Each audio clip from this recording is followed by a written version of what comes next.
আর তুলতে পারবেন না? না তুলব না। কেন ব্যথা করে? ব্যথা তো ভালো না। বেশি ব্যথা? আচ্ছা স্যার। আর তুলতে পারবেন না? না।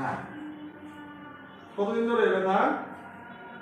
ব্যথা তো 2 মাস ধরে যায়। রত ব্যথা আছে, ধন ব্যথা বাড়ছে। আর এই যে দেখেন তো, এই যে আমার মতো একটু কত রোগান্তে করেন দেখছিলেন?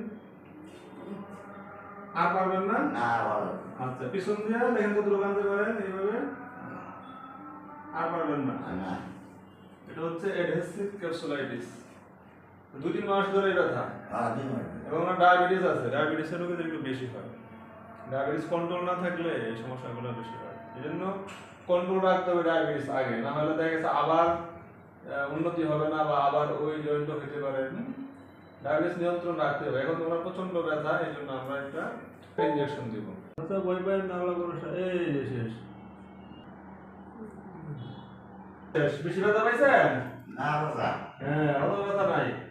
এমনি তো অনেক ব্যথা, এর মধ্যে আমরা এসে দিচ্ছি, ইনশাল্লাহ কমে যাবে। ঠিক আছে। আমি যে ব্যায়ামগুলো দেখাই দিচ্ছি, সেই ব্যায়ামগুলো করলে আস্তে আস্তে এই যে টাইট হয়ে গেছে, এটা নড়াইতে পারেন না, আস্তে আস্তে উন্নতি হবে। একটু সময় লাগবে এবং ডায়াবেটিসটা ভালোভাবে কন্ট্রোল করতে হবে।